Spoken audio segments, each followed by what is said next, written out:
rivojlangan. Mayli ko'rsam hozir. Ana o'sha joyni ana shu yer.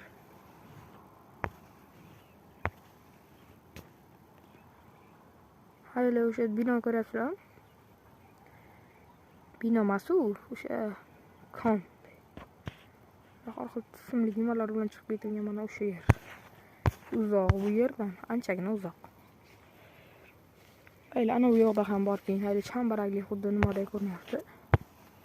Istab ko'rsaman hozir. Hayli ana shu, hayli o'sha uzoqdan ko'rinayotgan bo'lsa, cho'pday uzun narsa bor o'sha.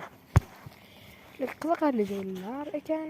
Endi biz videomizni bu yoqni ham davom ettiramiz. Let's go. Sizlar meni podpishka qilsalaringiz, men doimo xursand bo'laman. Xo'p, hayli ana u yerda ham bitta kon. Hayli u yer shag'al to'kadigan konga o'xshadi. Hayli bu yerlar yaqinroq ekan bu yerga borsak bo'ladi. Ko'ramiz, yana borishim mumkin.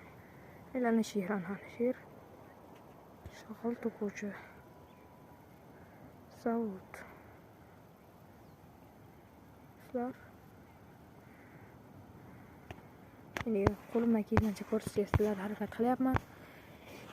Lekin shu yerga kelib qolinglar. Arab cho'li deb atalar ekan. Qarang, O'zbekiston bo'lib arab qanday deb arab cho'li deb atalishi mumkin. O'zim hayron qoldim. Bu yoq dashtliklarni qarang.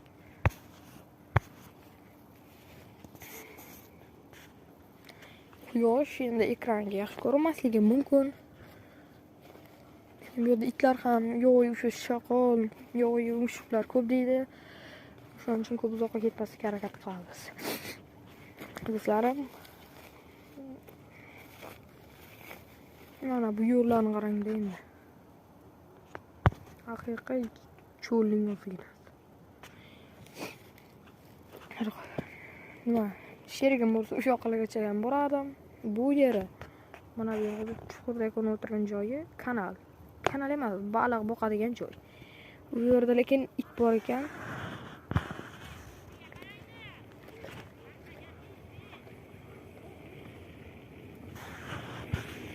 Nima deydi? Bular